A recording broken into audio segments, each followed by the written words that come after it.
Newsfirst Newsline with Faraz Shaukat Ali. And top of the morning to you. This is Newsline, live as always from the Newsfirst studios in Dawson Street in Colombo. And it's another damp day. But what to do? We've got to cope with that.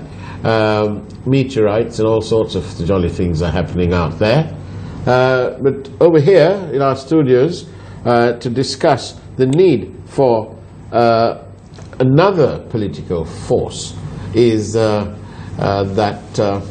outspoken critique on various matters, Mr. Maitri Gunaratne. Very good morning to you, Mr. Gunaratne. Thank you for inviting me again. It's a pleasure. And of course you are now the General Secretary of the recently formed United National Freedom Front. Yes.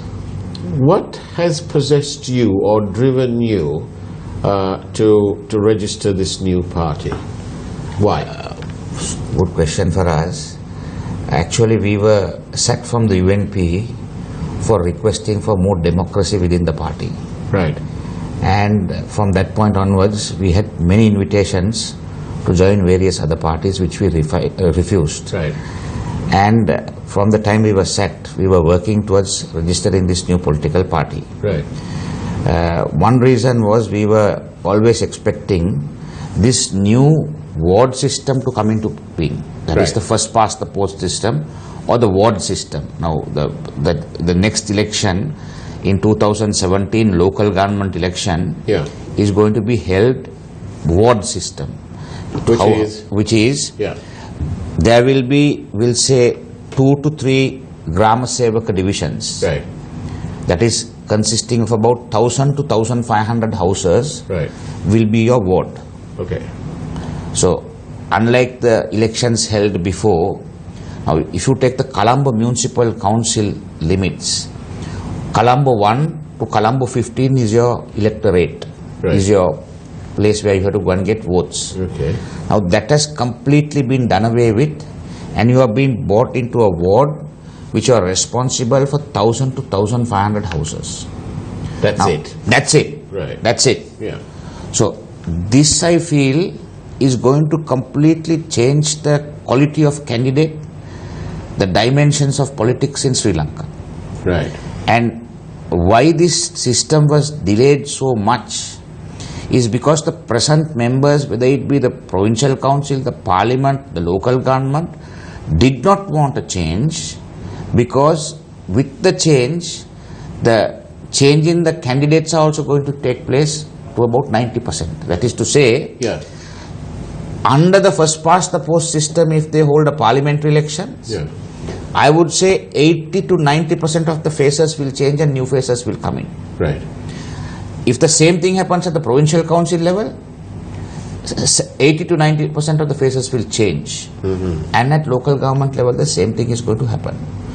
Now, the interesting thing is for us, for instance, you take, I mean, anyone who wants to contest or who wants to, now there is a large segment, which I call the third force. The large segment are completely fed up with all the main political parties. Right. Because they have not delivered on what they have promised. Right. So now the third force is a disgruntled force which is waiting for someone to come and make a change, or someone where they can go forward with. So this is the third force. Now if you I mean, I think even you cannot be happy with what is going on. No, that's right. Right. There are so many thousands and thousands of people who are not happy. Now I will give you an example. You take the 2015 election. In 2014 November, no one thought that the Rajapaksa administration would have been defeated. It seemed to be like a dream. It was a dream. But President Maithripala Sirisena threw his hat in, and it was an uphill task. But who decided? It was the silent, this third force. The third force, which did not belong to any political party. It was that third force which caused his victory.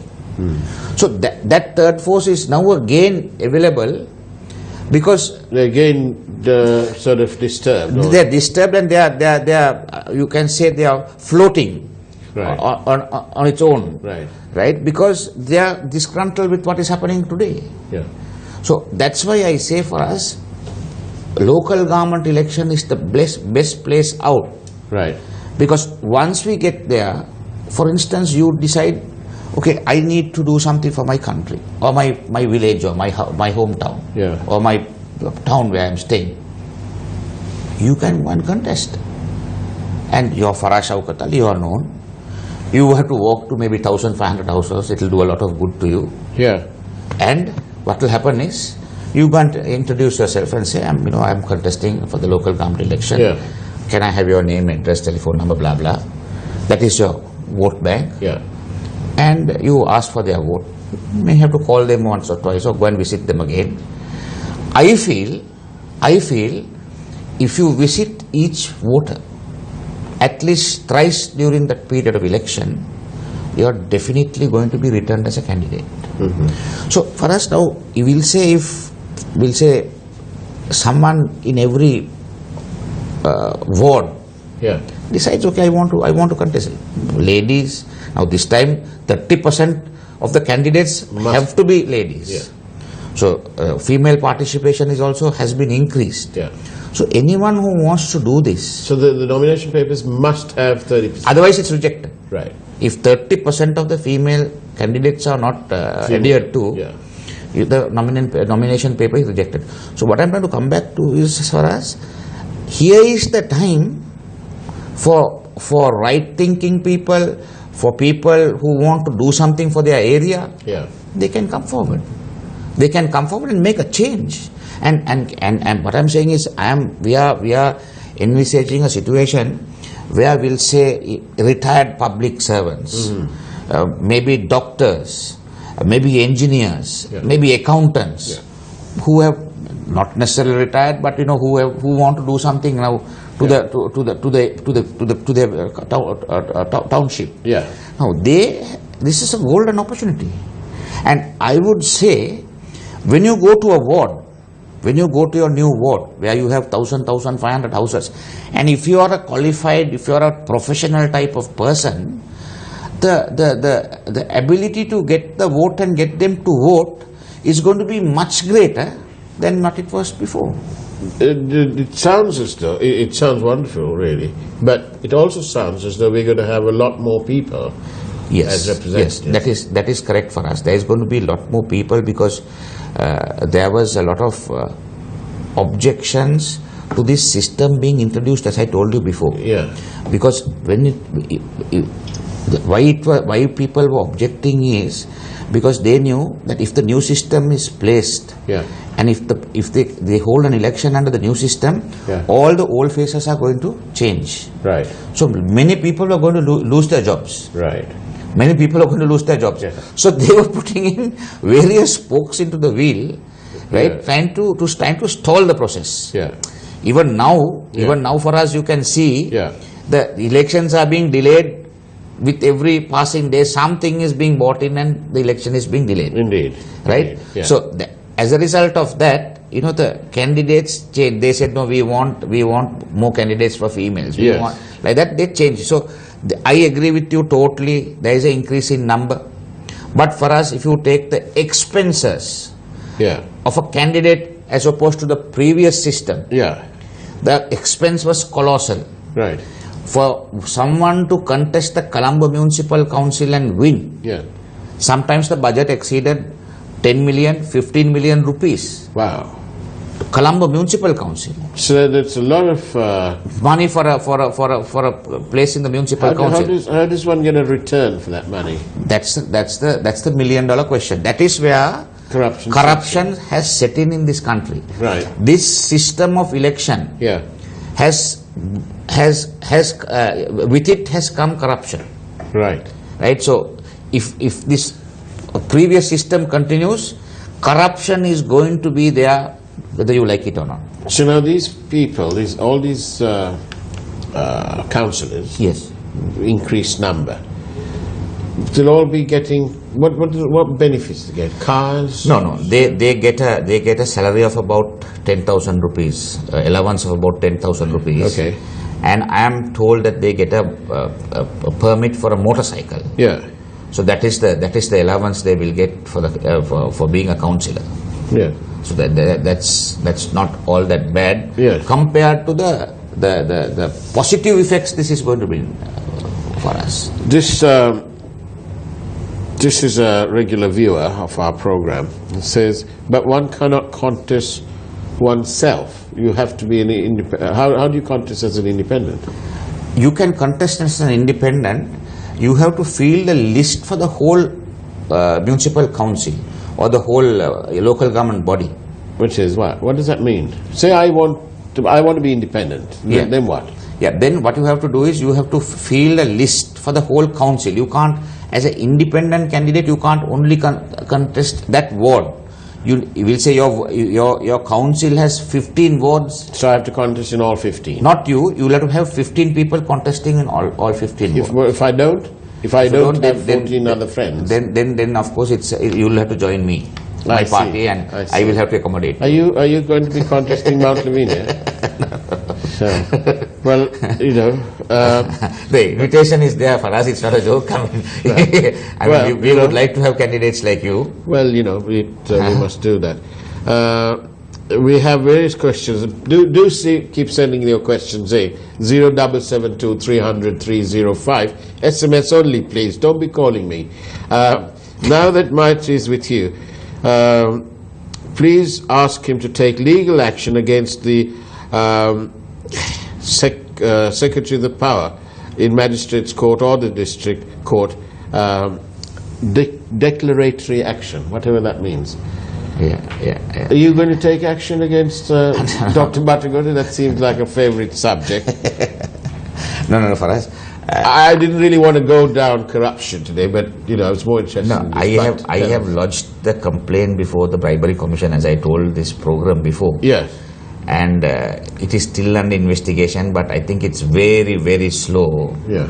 But there is a open and shut case, I feel, because the Supreme Court has decided that the conduct of public officials has shocked the conscience of the court. Yeah. And it also has said that they have violated all known procedures in the procurement guidelines. Yeah. And also the tender board has misled the cabinet. Yeah. Now with these findings of the Supreme Court, I can't understand why the Bribery Commission is dragging their feet for such a long. Exactly. What are they doing? I know. It's terribly frustrating, and it's also terribly frustrating when you think about it. And the former finance minister, who's now on the back benches, it came up in court. 165 million rupees in cash, not part of that company's monies. It was only claimed to be some chairman. But this minister had his rent paid by an interested related party. And nothing is happening. It is the wrong message being sent to the people. Definitely. No, at least they could have called him and recorded a statement with regard to him to start an investigation. Yeah. But still nothing has happened, and he's walking around freely. And dancing the night away. The mere idea of 10,000 rupees per month devalues the position to which the councillors are appointed. Is it too little? No, it is not. It is not too little. It is ideally suited because you are not doing this as a full-time thing. This is just a little to help it's you along. It's an allowance, right? It is called an allowance. It's not a salary. It's called an allowance. So this is given maybe for your expenses. And because the ward is so small, you don't need one of these you don't SUVs need, that's and all right, that. That's right. Under this system, the best way of transport is either by foot or by a bicycle. By a push bicycle that you pedal, not even a motorcycle. So I feel this is a very good system for this country, and this is going to completely change the political landscape when it comes to the candidates and the manner in which the councils are going to operate hereafter. This viewer wants to know who the local agent is in the power fraud involving Dr. Batagoda. That, of course. You don't know. I don't. And even if you do, you don't know. We can't be taking chances. You can't be taking chances. Okay. This is all right. There's another viewer here. You need a large sum of money, do you, to establish a political party? No. No, you don't. So then the second part of that question is redundant, because that person wants to know how you get money to register a party. No, you don't need money to register a party. It's a very small amount to register a But party. in any case, you're not exactly financially challenged. You're a professional man. Yes. And you have a, you're a lawyer, and you've And I pay income tax. and you pay income tax. Yeah. No, that's the point. Do you pay enough income tax to describe yourself as a millionaire? I don't know about that, but I pay income tax on a regular basis every year. All right. Okay. There was going to be another question on that, but okay. So you don't really need vast sums of money. But tell me, how difficult or easy was it to register this party? It was a very tedious process for us, because you have to be in active political activity for 4 years. So somebody new, like I, couldn't do it. You can't. That's You it, can't. it's not So hard. you have to show for 4 years Yeah. that you have been politically active in some And form. what is the definition of political activity? It can be, meeting people and having meetings and educating them about the political system, having demonstrations, politically active. What about all our cameramen and our reporters who go and cover all these political activities? Do they qualify? No way. No. They are only media men who are coming in for political events. I see. So you need to be. So how do you prove that? No, so we have now all our programs. We have given voice cuts, our TV programs, then whatever the leaflets, our interviews to newspapers, Right. all have to be tabulated, collected, and kept. And then every year we have to show the commissioner that this is the activity we have had for. It's an ongoing process. It's an ongoing process. So you didn't start yesterday. No, we started in 2010 or 11. Oh, The right. moment we were kicked out of the UNP, sacked from the UNP, I said, okay, we'll start our political party and we'll get this thing going. Right. And that's how we managed to get it in 2015, because I think it was slightly delayed because they were not registering political parties because this Pudukkudukku election had been delayed. Right. So for about 2 years they didn't register it, and then subsequently that was lifted, and then they started the registration process. Right. Here you go. One viewer. How would one join Maitri Gunaratne's party, the United National Freedom Front? UNFF.lk is our website. Yes, And you can UNFF.lk. is our website, and there will be more details in that. I could do I could disclose the telephone number of the party here. Do you want me to? Yeah, do that? please, if you do. So the telephone number is 0772 900 900. That's Thank quite you. easy. 0772 900 900. There you go. This is in response to questions here, okay? There's another question here. Why is the IRD chief silent on 165 million? Can you invite them on the program? We always do. We'll try again. All right. Now then, what do you what? So it was difficult to form this party and so on. But Maitri, tell me what drove you to this position where you want to have a party. Yeah, thanks for us. No, for us, actually, I mean, as a citizen of this country, Yeah. I think I have a duty to do something for this country before we end our lives. So I have always wanted to, contribute something Yeah. and do something positively. Yeah. Now, if you take the coal company I was chairman of, Yeah. I exposed the biggest corruption deal there. Yeah. Then I was removed from that. Yeah. Then I was put in charge of the mineral sands. Yeah. Now here I have done my best. We have made 1 billion rupees. A company which was going to be sold, privatized, has been turned around, a government entity. We are making profits this month for the last 7 months. We have made 550 million profit, right, at the mineral sands. Yeah. So I feel, we need to do something, contribute something to this country. Yeah. So that is why we thought we must make this political party in some form or the other. Yeah. If we can contribute in at least by at least 5% for the betterment of this country, that's why we wanted this political party. So my appeal is all right thinking people should join us.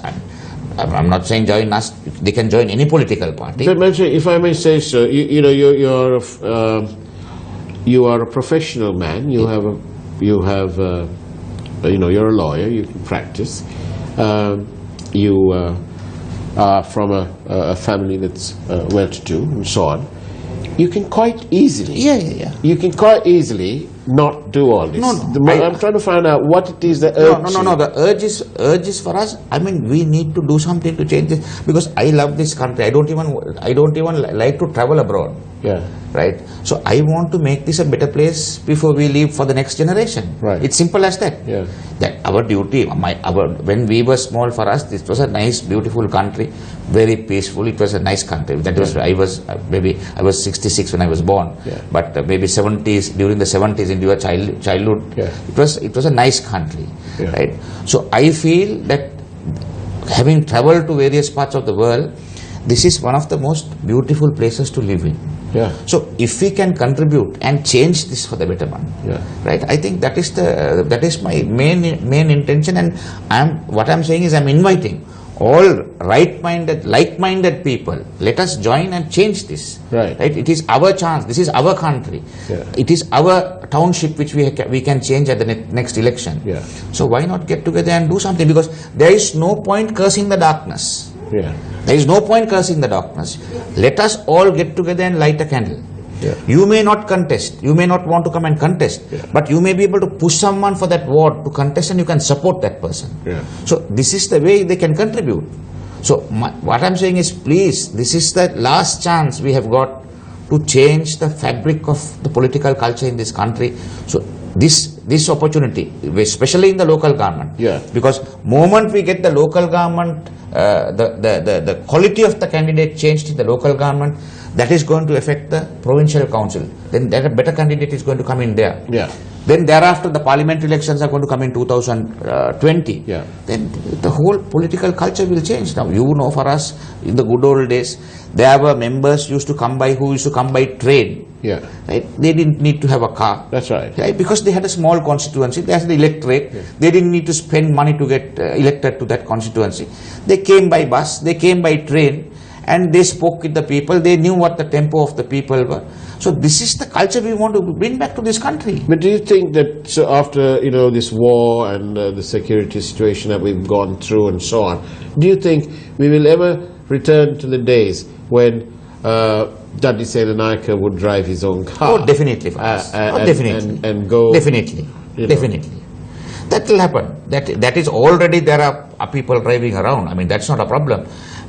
Since we have had a terrorist, a bad spell, I think key figures may need a little protection.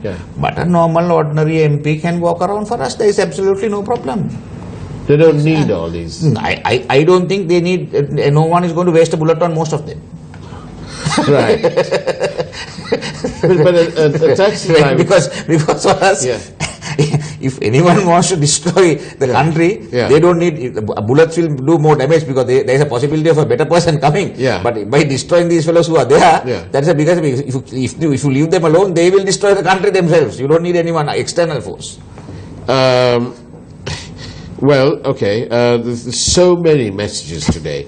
I can't read them all, I'm so sorry, but do send them along, because I will use them at some point. I hope they will join our struggle. Your vision of forming a party is excellent, is one. Please, Mr. Maitri, why don't you invite the intellectual gentlemen who are honest to join? Definitely. Right? It is invitation to please ask Maitri Gunaratne whether he will appoint his friends and relatives to run government-owned business units. If you become the president, will you do that? No, I won't. I won't do that. You won't. You won't have any friends left then. You know that. No, that's the different matter. But And the other thing is for us, if I may, you have not. This is a question I want to educate the general public. Yeah. Now, under this ward system, there's a very important thing which is going to come in. Yeah. Communal harmony is going to be enhanced by this ward system. Indeed. Why? Now, we'll say you take a ward. Yeah. That ward will have, we'll say, out of the 1,000 houses, 600 Sinhalese houses. Right. Right. 200 Muslim households. Yeah. And the balance Tamils. Right. Now, under the old system, what happened was the Tamil candidate went behind the Tamil votes. Okay. The Muslim candidate went behind the Muslim votes. Right. The Sinhala candidate went behind the Sinhala vote. Now, Yeah. in the ward, 1,000 houses, 60% Sinhalese, 20% Muslims, 20% Tamils. So whether you like it or Whether not. you like it or not, the candidate has to be able to go and talk and get friendly and start maintaining a balance with them. So you cannot get communal minded, right? You cannot get, there won't be place for communal minded parties, Right. right? So therefore, this is going to bring in communal harmony again. We are hoping for a day where a single electorate will send a Tamil candidate to parliament. Like in the case of Mr. Bakir Maka from Beruwala. Yeah. Like in the case of Mr. Abu Salih from Balangoda. Yeah. Like in the case of Mr. Narina Marika from Putlam. Yeah. Like in the case of Mr. Fauzi. Like in the case of Mr. Mohammed. Yeah. All single majority electorates elected Muslim MPs. There was no communal minded Sinhalese people. Now with this old system, the PR system, Yeah. they have divided the races. They have completely divided the races. Yeah. Now there is Muslim parties, there are Tamil parties, there are Sinhala parties. All are national. They are not national parties. Why can't we have a Senate instead of overburdening the economy by having all these layers? For us, all that has to be decided by Parliament. For us, Yeah. we cannot. We have to work with the available system. Right. The day we have our people in Parliament, then we can think of having a Senate and getting these people into the Senate. But presently, this is the system we have to work with. I know you have two young boys. What do they say? No, they are very keen because now actually my second son is fighting to contest the local government election. He's still studying. Right. So I said, no, till you wait, till you You finish. need to get the basics right. Yeah, you have to get your basics. I said, Right. no, till you finish your studies, not to. But he's every day the plea is there for him. He wants to contest. But I'd like you to ask him why. What is it? Does he think that he can take some bodyguards and go to the No, certainly not. He, of course, if he genuinely wants to do some work. Yeah. He genuinely wants to do some work. Right. Okay. Because that's important. Yeah, he wants to do that. And I have told them, no bodyguards, nothing. You go, if you have a fight, go and complain to the police. Yeah. Don't take the law to your own hands. Or you could have a rugby match and then beat the hell out of each other there. Now it's all done then. No, I have been very strict with them for us with regard to. Right. So now then, finally, one question from a viewer. All this is very good, but will these elections be held? No, they will have to hold the election for us. There is no doubt about it. There is a delay. But what I'm saying is, whatever the reason, the changing of the system is worth the wait. Right. The changing of the system, Yeah. that a previous system was a complete drain on this country. Yeah. Right. So the changing of the system Yeah. is worth the wait. I see. There's many people who are telling you that they want to join your party. And another person who's also a very regular viewer who says that this is all wishful thinking. No, it is not wishful thinking. If someone thinks it's going to be wishful thinking, then well, yes. But what I'm saying is, if you are wanting to change, Yeah. just take one step and let us all join and make the change. One step. Yeah, this is wishful thinking about the elections. No. Elections will definitely come. But by next February, March, the local government elections will come. Is Under Faisal this. Mustafa your friend? Yes, I know him very well. And so you believe him? I don't believe him, but I know him very well.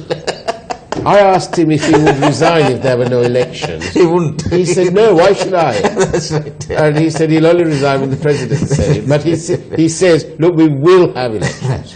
No, I think they have tried all the tactics and they have come to the last one or two, so that will also be resolved within the next few days. I see. So you're confident? Yes, yes, yes. There you are. Machi Gunaratne is confident. We'll hold him responsible, shall we, if we don't have elections. But, you know, Machi Gunaratne, thank you very much for coming. Thank you for asking. For sharing your thoughts. Especially, I wanted to find out what it is that drove you to such a level of frustration that you needed to register another party. Yeah. And so we've got the answer. No, for us, if we are, we'll say, if we fail in this endeavor, Yeah. at least I know I have tried my best, right, to make this change. Yes. And people have not joined it. Apparently, that's what Joseph Kennedy told his children. That all he wanted them to do was to try their best, and that thereafter nothing else can be said. done. That's right. So there you go. Wonderful. Thank you. Good luck, and thank you very much. Thank you for this. And that's the way it was on Newsline today, Thursday, the 19th of October, 2017. Take care. God bless. Thanks.